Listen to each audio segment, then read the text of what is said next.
신앙생활 하는데 아주 중요한 단어가 있어야 됩니다. 내가 신앙생활 하는데 나는 이것을 꼭 붙들고 산다. 히브리인들은 헤세드라는 말을 절대로 잊지 않아요. 하나님의 사랑인데 그냥 사랑이 아니고 언약적 사랑입니다. 하나님이 약속하신 것, 약속 안에서 사랑하시는, 그래 하나님의 약속을 절대로 믿어요. 그러니까 일반 사람들이 성경적 대하는 태도와 유대인들이 성경적 대하는 태도는 하늘과 땅이에요. 이건 전적인 하나님의 약속이다, 이렇게 보는 것입니다. 오늘 우리 교우들에게 언약적 사랑에 대한 믿음이 있으면 절대로 믿음 생활하는데 시든 낙엽 같지 않아요. 나무잎은 나무잎인데 시들어버린 낙엽, 해 넘기면 흔적도 없이 사라집니다. 그러나 언약적 사랑, 이것을 붙들고 있으면 싱싱한 나무잎입니다. 오늘 우리가 이 헤세드, 언약적 사랑에 대한 말씀을 나누고자 하는데요, 이 본문이 있는 열왕기하, 열왕기상은, 열왕기라고는 한 권의 책입니다. 왕들의 얘기도 있지만 오히려 더 왕들이 아닌 자의 얘기들이 더 감동스러워요. 이 왕들의 얘기인 열왕기 제일 처음 시작되는 열왕기상 1장은 솔로몬 가정, 밧세바 얘기입니다. 다윗이 노년의 기력이 쇠하여서 이불을 덮어도 혈액순환이 잘 되질 않습니다.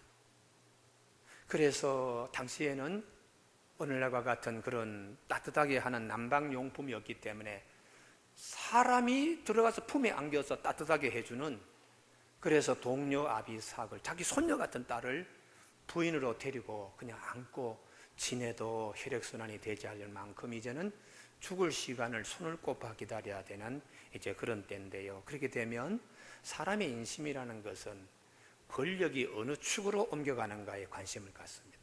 다윗 임금이 이제는 다 끝났어. 다음에 권력의 이동이 어느 축으로 가느냐에 대해 제 권력 1순위 왕위 계승자 아도니아에게 사람들의 마음이 자꾸 쏠립니다. 여러분, 구름이 자꾸 몰리면 비가 내리듯이 사람의 마음들이 몰리면 일을 저지르게 마련입니다. 그래서 성경의 말씀은 순위가 군인들부터 나서더라. 군권을 가진 요압 장군과 그 다음에 대제사장 아비아들이 2순위에, 그래서 아도니아를 옹립하는 일들을, 다시 말하면 모의를 하게 됩니다. 여러분, 이 세 사람의 힘의 결속, 최상의 조합입니다. 군권을 가진 요압과 그리고 대제사장 아비아달과 1순위 왕위 계승자 아도니아, 이 세 사람의 결집된 것을 누가 깰 수 있겠습니까? 그래서 예루살렘에 조금 떨어진 곳에 이들이 가서 왕위 선포식을 하고 말아요. 거국적인 행사입니다. 사람들이 큰 행사로, 국가적인 행사로 그렇게 치르는데 막상 궁궐에 숨을 헐떡거리면서 마지막 시간을 보내고 있는 다윗의 경우에는 이것도 모르고 있었어요. 그런데 성경에 반전이 일어납니다. 그 반전은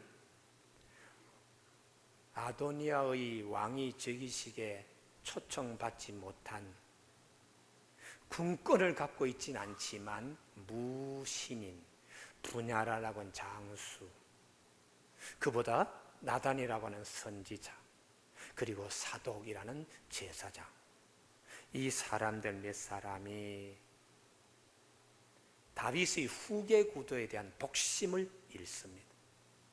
다윗의 마음에 저 다 죽어가는 저 늙은이 속에 있는 마음은 어떤 마음일까? 나단이, 하나님의 뜻을 잘 헤아리는 나단이 솔로몬의 어머니 밧세바를 찾아갑니다. 여러분, 다윗과 밧세바, 솔로몬, 이분들의 치부를 너무나 잘 알고 있는 인물이 나단입니다. 어떻게 솔로몬의 어머니 밧세바 우리아의 처가 다윗의 부인이 되고 다윗이 어떻게 그녀를 성폭행한 것을 다 알고 찾아가서 다윗의 얼굴에 망질했던 인물이 나단이잖아요. 그런데 이 나단이 솔로몬의 어머니 밧세바를 찾아가서 일이 이렇게 되면 안 됩니다. 임금님께서 지금 아도니아가 임금이 된 것도 모르고 저렇게 누워 있는데 당신이 가서 임금님의 마음을 읽어내세요. 그리고 이 얘기를 하십시오. 임금님이 딱 한 번 흘리면서 지나간 말이 있습니다. 여보 밧세바, 내 후계는 솔로몬이야 했던 말을 오늘 찾아가서 따지십시오. 그래서 밧세바가 빠른 걸음으로 치맛자락을 그 궁궐의 먼지를 날리면서 섬돌을 밟고 올라가서 다윗을 만나는데 다윗에게 이 얘기합니다. 예전에 임금님께서 나에게 하신 말씀, 내 아들 솔로몬이 반드시 나를 여왕이 되어 내 왕이 앉으리라 약속하셨습니다. 그런데 이제 아도니아가 왕으로 즉위식 선포식을 했습니다. 아십니까? 그때 다윗이 기력을 다하여 정신을 가다듬고 일의 다급함을 알고 마지막 이 일을 수습하고 그는 죽게 됩니다. 여러분, 그 일을 위임을 했던 사람들이 사독과 나단과 분야냐 이 세 사람에게 일을 위임했는데요. 솔로몬이 다윗의 1호차 임금의 그 노새를 타고서 예루살렘 성 밖을 벗어나지 않고 기온샘이라고 하는 작은 샘 위에 있는 작은 바위에서 몇 사람이 소수가 모여서 기름 부어 솔로몬의 즉위식을 선포했습니다. 이 소식을 들은 아도니아 왕저편에 섰던 사람들은 하루아침에 추풍낙엽이 됐어요. 어디로 피신해야 될지, 어떻게 생명을 구해야 될지 이들이 전전긍긍하게 되었습니다. 성경이 우리에게 말씀하신 것이 있습니다. 신하들이 아무리 최고의 조합으로 뭉치더라도 다윗이 갖고 있는 약속 하나보다 못하다. 아도니아 왕자 요압, 군대 장관 아비아달 대제사장 아무리 힘을 뭉쳐도 다윗이 갖고 있는 밧세바에게 한 약속 하나보다 못하다. 그러면 사람들이 아무리 힘을 모아도 하나님의 약속보다 약하지요. 여러분, 그래서 우리가 언약적 사랑을 굳게 잡아야 된다는 것입니다. 하나님의 언약적 사랑은 이 세상의 어떤 것보다도 큽니다. 다윗이 솔로몬을 낳고 난 다음에 밧세바의 몸에서 솔로몬이라고 이름 지었더니 나단이 아닙니다. 여호와께서 나에게 말씀하시는데 여디디아라고 세례명을 주셨습니다. 하나님의 극히 사랑하신다는 이름을 주신데 이것을 기억하십시오. 그래서 다윗이 밧세바에게 지나가는 말로 내 다음의 임금은 솔로몬이 되어야 되겠다, 그렇게 결정한 거예요. 열왕기 상하에 흐르는 영적인 축복이 있습니다. 그 영적인 축복이 무엇인가? 언약적 사랑을 기억하는 자가 되어 임금이든 선지자든 여염집 여인이든 이 언약적 사랑을 기억하지 못하면 임금이 임금의 자리에서 딴짓하는 거예요. 이방 우상 숭배하고 애굽 기웃거리고 바벨론 기웃거리고 바벨론, 애굽, 이방, 에돔, 모압, 암몬 어떤 힘을 규합한 것보다 하나님의 언약적 사랑이 큰 것을 기억해야 된다. 이것이 열왕기 상하에 흐르는 맥입니다. 하나님이 다윗과 한 약속은 그의 후손들이 아무리 못나고 잘못되어도 하나님이 절대로 임금의 자리에서 밀어내는 일이 없은 것은 다윗과 한 언약 때문에 그렇습니다. 사랑하는 교우 여러분, 나의 삶에 있어서 꼭 필요한 이것, 내가 붙잡아야 될 이것, 그것이 무엇인가? 언약적 사랑을 꼭 기억하시길 바랍니다. 오늘은 왕은 아니지만 왕 같은 자들, 기름 부음 받은 자, 왕, 제사장, 선지자, 거기에 선지자 엘리사와 관련된 역사 얘기인데요. 선지자 엘리사에게는 선지생도, 요즘 말하면 신학생들이 많았습니다. 그래서 신학교의 그 건물을 확장해야 될 정도로 그런 이제 신학생들이 어린 나이에도 엘리사 밑에 왔지만 나이 들어서 늦깎이로 신학 공부한 생도도 있었습니다. 그 중에 한 생도는 요세푸스 기록에 하면 오바다라고 주의 종들을 바위굴에 50명씩 두 그룹으로 수년간 먹이다가 집안의 재정이 파탄나고 거들난 그 오바다, 늦게 엘리사 밑에 와서 신학 공부하다가 죽었어요. 그러니까 그 부인이, 남편이 빚만 잔뜩 남기고 빚쟁이가 와서 두 아들을 자기 집에 종으로 데려가려고 그러는 거예요. 레위기 25장에 빚을 못 갚으면 가족 식구들을 종으로 이렇게 내주는 제도가 있습니다. 이 딱한 사정에 놓인 아낙네가 엘리사에게 와서 선생님, 눈앞이 캄캄합니다. 내가 이 두 아들을 어떻게 키웠는데요, 눈에 쏙 집어넣더라도 아프지 않만 그만큼 사랑했던 두 아들이 이제는 어느 정도 믿음 안에 잘 성장했는데 우리 남편이 빚잔뜩 지고 하나님을 정말 잘 섬기고 신앙생활 잘했던 아들이, 저 남편이 이렇게 세상을 떠나버리고 빚만 남겼는데 어떻게 하면 좋겠습니까? 예, 며칠 있지 않으면 두 아들이 끌려가게 됐습니다. 그때 엘리사가 부인집에 남은 것이 뭐가 있습니까? 그때 부인이 하는 말이, 계집종 집에는 기름 한 그릇밖에 없고 아무것도 없습니다. 그래요. 그럼 부인, 동네 이웃에게 가서 그릇 빈 것 좀 빌려오세요. 적게 빌리지 마세요. 많이 가능하면 빌리세요.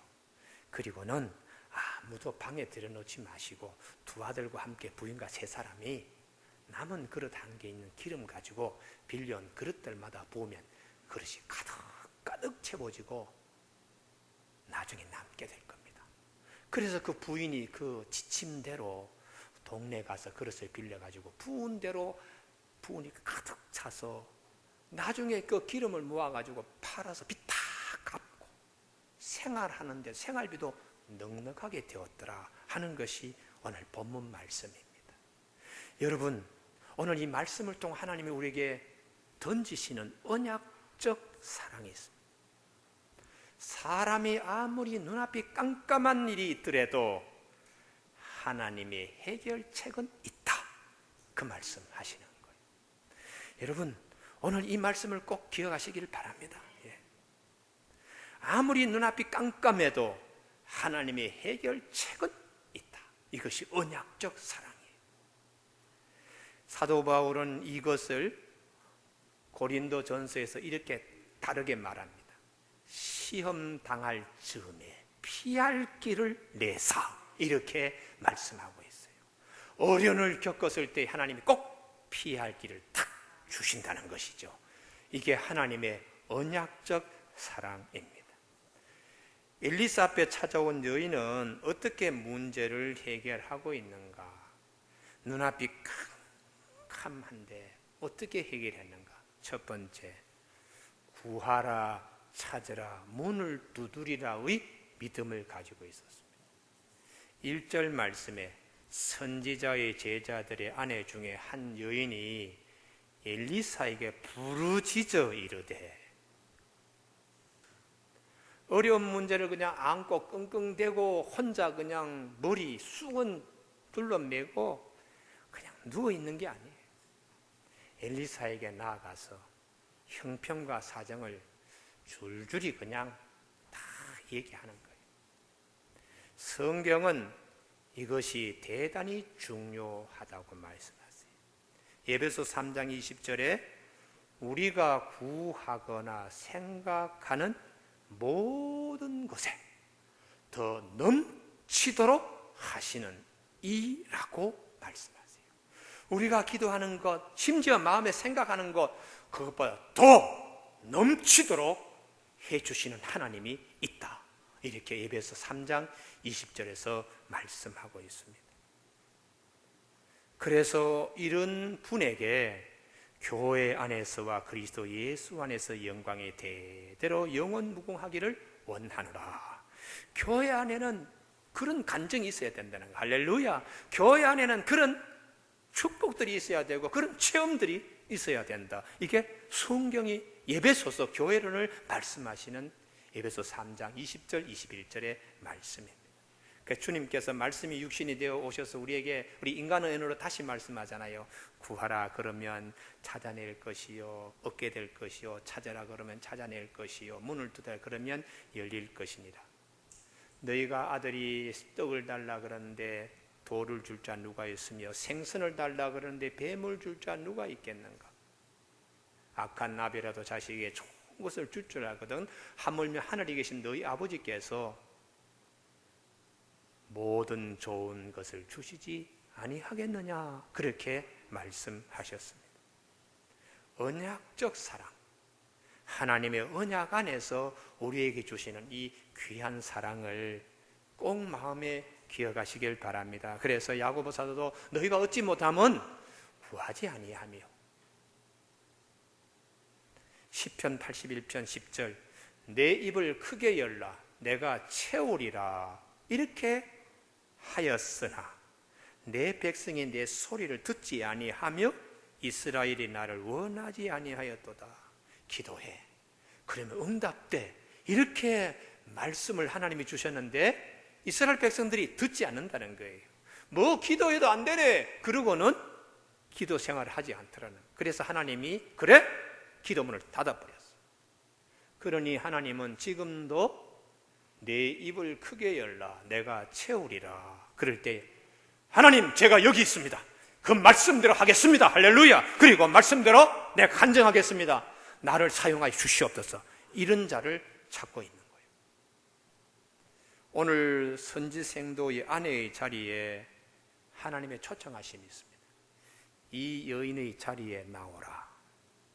이 여인이 엘리사 앞에 나와서 구하는 자리에 우리를 초청하고 있어요.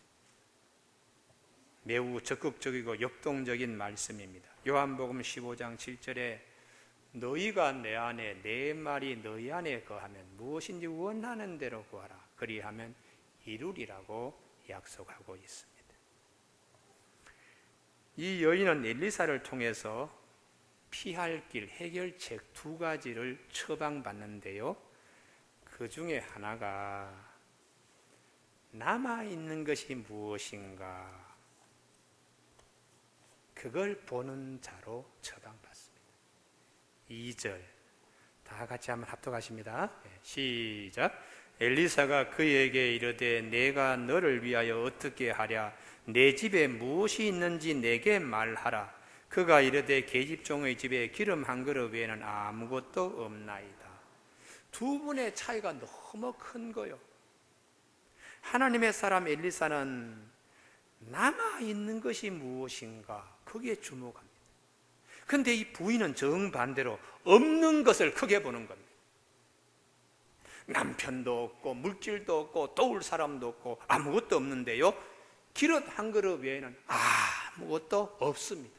없는 쪽에 무게를 두고 있습니다. 이게 문제입니다. 하나님은 작은 것이라도 있는 것에 하나님은 주목하게 하시는 하나님이신데 우리는 내 가지고 있는 것보다 내가 없는 것에 더 주목을 많이 합니다. 그래서 갈등하잖아요. 그래서 항상 마음을 깨고 있잖아요. 니체가 철학도인데요, 죽음에 이르는 병이라는 유명한 책을 남겼죠. 무엇이요? 절망이. 병들어 죽음에 이르는 것은 니체는 다루질 않았어요. 적어도 인간이란 존재는 어떤 사고를 가지고 있어야 되는가? 병들어 죽게 되는 거, 그건 의사들이 하는 얘기고, 철학자로서는 절망, 이것이 죽음에 이르게 하는 병임을 알아야 된다. 그 유명한 책이죠, 니체. 하나님의 사람은 긍정적인 자세를 가져야 돼. 손바닥만한 구름이 점점 뭉쳐져서 3년 6개월 동안 비가 오지 않냐 한 그 이스라엘 땅의 아합의 수레바퀴를 푹푹 빠지게 할 정도로 하나님이 충만하게 해주시는 손바닥만한 것에 주목하는 힘들을 가져야 돼. 우리나라 초기 선교 역사 가운데 두 아들 데리고 사는 할머니 얘기 다들 아시죠? 올해처럼 50일 이상이 긴 장마철에 그 할머니가 아이고 오늘도 비가 오네, 집신 장수하는 아들 집신 못 팔아서 어떡하나, 날이 쨍쨍했습니다. 그랬더니 우산 팔지 못해서 우리 둘째 아들 어떡하나. 선교사님이 들으시고, 할머니 비가 오는 날에는 우산 파는 아들을 생각하세요. 하나님 감사합니다. 오늘 우리 우산 파는 아들이 우산을 팔게 되었으니 비를 주심을 감사합니다. 그렇게 기도하세요. 날이 쨍쨍하면 하나님 감사합니다. 집신 팔게 되는 아들 오늘 집신 팔 수 있어서 감사합니다. 그렇게 기도하십시오. 왜 자꾸 안 되는 거, 없는 쪽, 이런 쪽을 놓고 자꾸 살아가십니까? 같은 상황인데도 생각에 따라서 삶의 기쁨이 달라지는 것이. 하나님의 사람은 세상으로부터는 영과 다른 영을 가지고 있습니다. 고린도전서 2장 12절에 우리가 세상으로부터 영을 받지 아니하고 하나님으로부터 영을 받았으니 이는 하나님이 우리에게 은혜로 주신 것들을 알게 하려 하심이라. 성령을 가진 자의 영적 구분은 그분이 작은 것도 늘 감사하는 것, 그게 성령 가진 사람의 표징이라는 것이. 예전 한 20년 전에 우리나라에 녹음 테이프가 참 많이 다녔는데 원종수 간증 녹음 테이프. 이 원종수 이분은 그때 미국에 있었는데요, 서울의대에 저 충청도 시골 골짜기에서 서울의대를 들어갔습니다. 개천에 용났지요, 정말. 그런데 가정이 너무 어려우니까 의대생이 보통 다른 분야와 다르게 공부 엄청나게 해야 돼요. 사람의 생명을 좌지우지해야 되기 때문에 뭐 적당 공부해가지고 졸업하는 것이 의대생이 아니에요. 더더욱 인기 좋은 과, 내과라든지 무슨 뭐 특별한 과에 배치받으려 그러면 공부 시시해서는 그런 과에 배치 못 받아요. 그러니까 그 친구들이 뭐 경기고등학교 나온 친구, 서울고등학교 나온 친구, 뭐 집안이 쟁쟁한 아들들이 얼마나 많겠어요.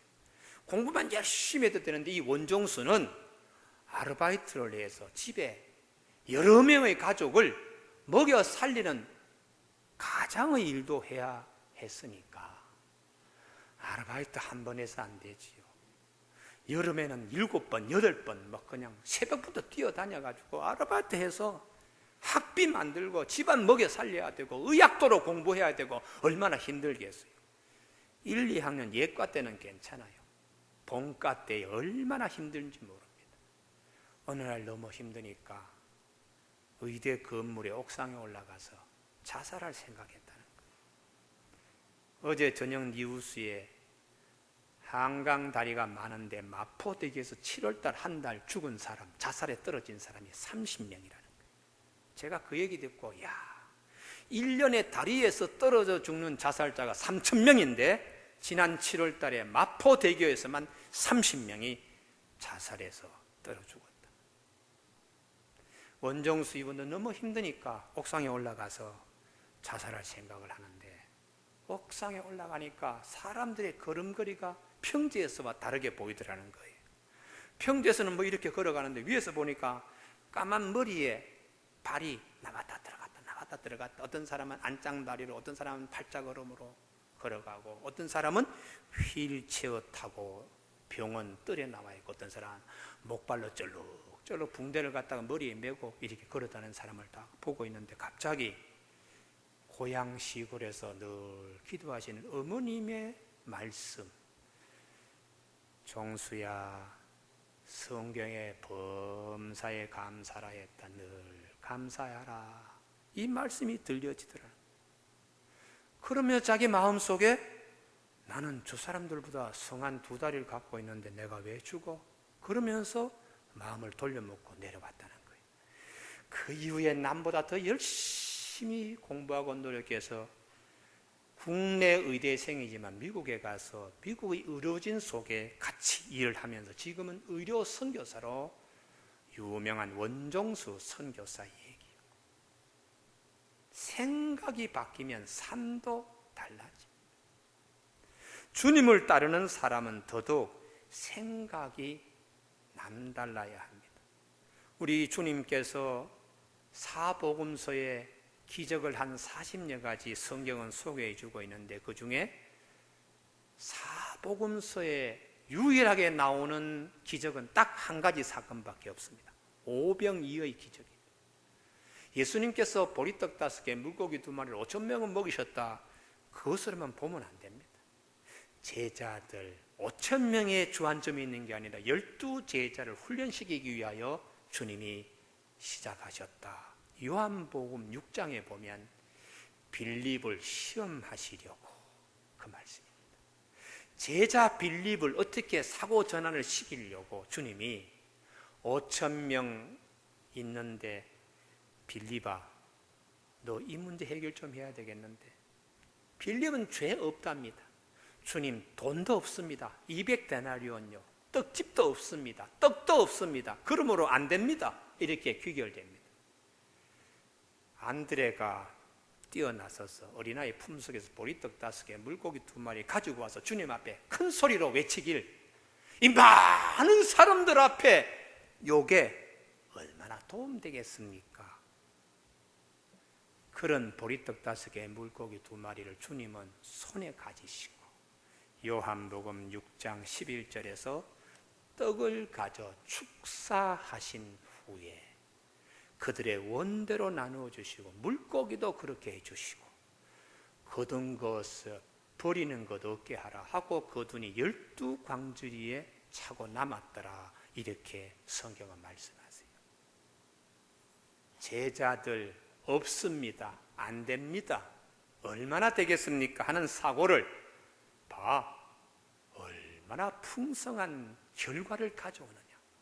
생각 뜯어 고치는 것입니다. 여러분, 그래서 나에게 어려운 일, 딱한 일이 있을 때에 그 일만 있는 것이 아니에요. 그 일을 바라보는 내 시각이 달라지면 얼마나든지 좋은 일이 많이 찾아옵니다. 할렐루야. 하나님이 오늘 이 열왕기 4장에 있는 말씀으로 우리에게 언약적 사랑을 보여주고 있는 것이. 창세기 28장에 야곱은 12지파의 아비가 됩니다. 그가 집을 떠날 때 아무것도 없었어요. 지팡이 하나 들고 베개도 없어서 돌베개 베고 자는데, 하나님께서 너 아무것도 없는 거 아니야. 이 세상을 창조한 하나님이 너와 함께하고 있어. 나는 내 조부 아브라함의 하나님이여 너 아비 이삭의 하나님이니 내 누운 땅을 너에게 주리라. 내가 내게 허락한 것을 다 지키기까지 반드시 끝까지 너를 돌보고 지킬 것이라고 하나님이 말씀하셨어요. 야곱, 걱정하지 마. 없는 것 같이 내가 너 위에 같이 있어. 걱정하지 마. 이 하나님 말씀이에요. 오늘 2번째에 엘리사가 이 여인에게 준 처방입니다. 이웃에게 가서 그릇을 빌리되 조금 빌리지 마세요. 최대한 많이 빌리십시오.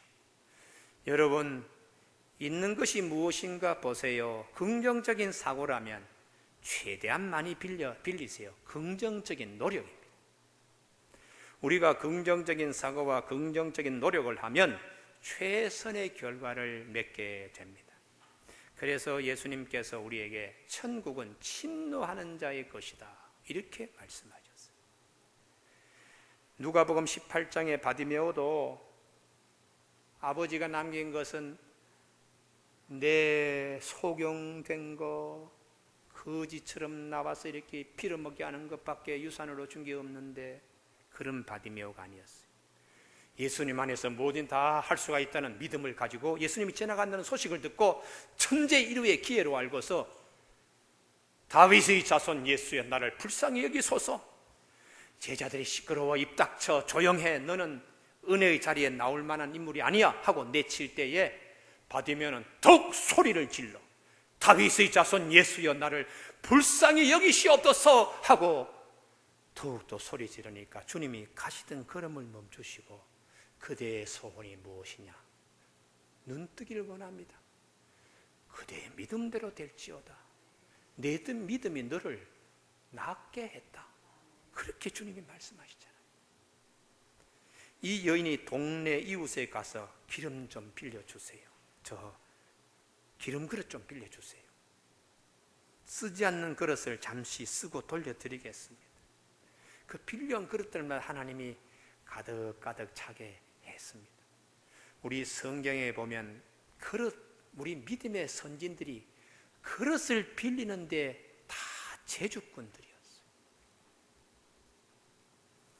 베드로가 요한 사도행전 2장에 마가의 다락방에서 성령이 임해서 사람들이 방언을 하니까 사람들이 뭐라고 얘기하는가 하면 대낮부터 술 먹고 술 취했군 이 사람들. 거기에 변증할 때에 요엘의 그릇을 가져갔습니다. 아닙니다. 선지자 요엘이 이미 말씀하셨습니다.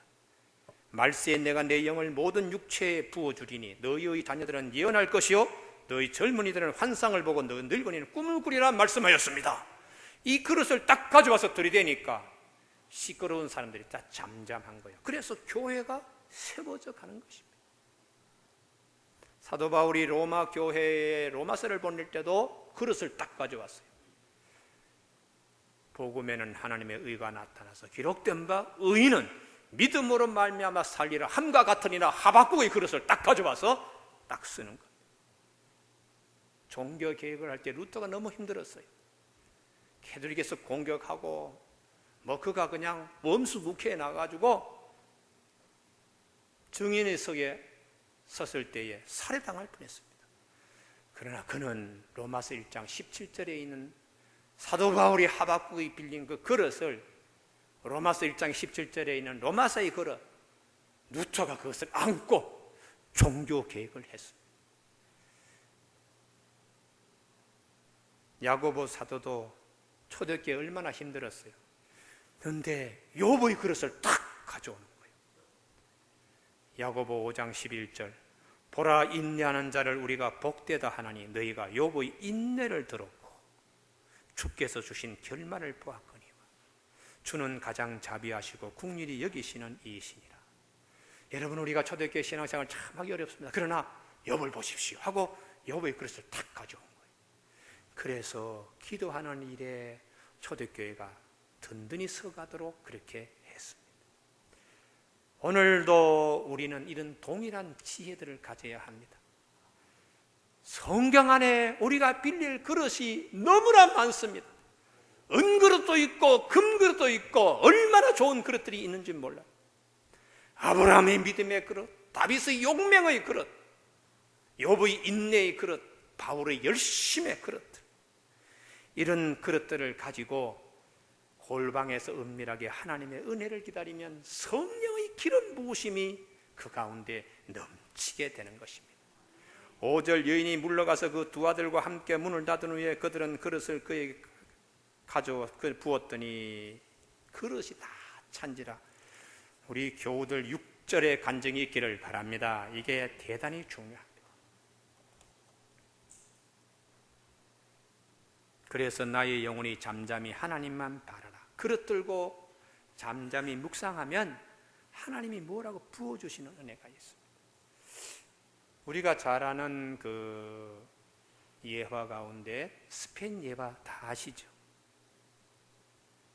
스페인 피레네 산맥에 조상 대대로 포도 농원들이 많이 있었는데 산불이 나서 그 포도 농장들이 다 쑥대밭 잿더미가 되었어요. 한 분이 아침에 교회 나가서 하나님, 잿더미밖에 없습니다. 어떻게 하면 좋습니까? 그런데 하나님의 시편 말씀 121편 1절, 내가 산을 향하여 눈을 들리라. 나의 도움이 어디서 올까? 나의 도움이 천지를 지으신 여호와에게서로다. 이 말씀이 계속 머무는 거예요. 그래서 그 말씀을 가지고 묵상하니까 내가 산을 향하여 눈을 들리라.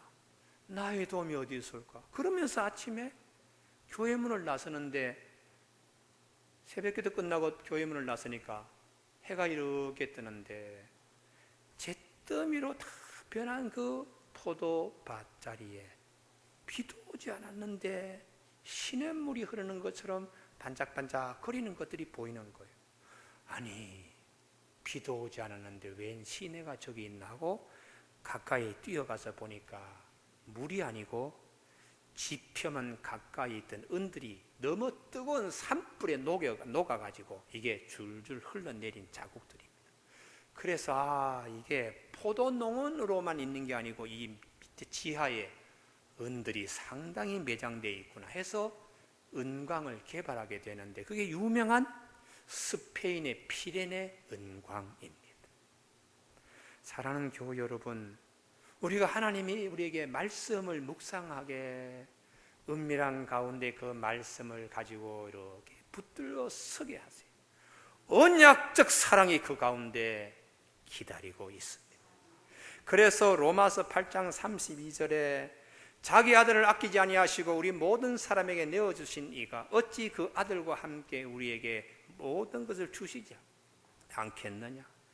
말씀이신 그분이 육신을 입고 우리 가운데 오신 그분의 안에 있는 하나님의 언약적 사랑을 우리는 꼭 기억해야 됩니다. 눈앞이 캄캄할 때에 캄캄한 현실만 있는 것이 아니고 언약적 사랑, 하나님의 언약적 사랑이 있음을 기억하라 하는 것이죠. 설교를 마치겠습니다. 언더우드 목사님이 한국 선교할 때 얼마나 힘든 일이 많았겠어요. 그분의 낙서장에 기록된 기도문입니다. 제목은 아마 나중에 쓰고 난 다음에 제목을 붙인 것 같아요. 나는 행복한 사람이라는 제목인데요. 하나님, 걸을 수만 있다면 더 큰 복은 바라지 않겠습니다. 왜냐하면 지금과 누가 그것을 놓고 기도하기 때문에요. 설 수만 있다면 더 큰 복을 바라지 않겠습니다. 누군가 지금 그것을 놓고 기도하기 때문에요. 들을 수만 있다면 더 큰 복을 바라지 않겠습니다. 누군가 지금 그렇게 기도하고 있기 때문에요. 말할 수만 있다면 더 큰 복을 바라지 않겠습니다. 누가 지금 그것을 기도하고 있기 때문에요. 볼 수만 있다면 더 큰 복을 바라지 않겠습니다. 누군가 지금 그렇게 기도하고 있기 때문에요. 살 수만 있다면 더 큰 복을 바라지 않겠습니다. 누군가 지금 그것을 붙잡고 기도하고 있기 때문에요. 처음에는 내가 걸을 수만 있어도 하나님 뭐 더 이상 복을 바라지 않겠습니다. 아니, 걷지 못해도 설 수만 있어도 말입니다. 아니, 서지 못해도 누워가지고 들을 수만 있어도요. 듣지는 못해도 말할 수만 있어도요. 말할 수는 없어도 눈으로 볼 수만 있어도요. 아니, 눈으로 볼 수 없고 듣지 못하고 하지만 살 수만 있어도요. 이렇게 감사하겠다고 기도했습니다. 아무리 눈앞에 깜깜한 현실이 있더라도 항상 기뻐하라. 쉬지 말고 기도하라. 범사에 감사하라. 이는 그리스도 예수 안에서 너희를 향하신 하나님의 뜻이라는 말씀을 기억하는 우리 온 교우들 되시기 바랍니다. 기도하시겠습니다.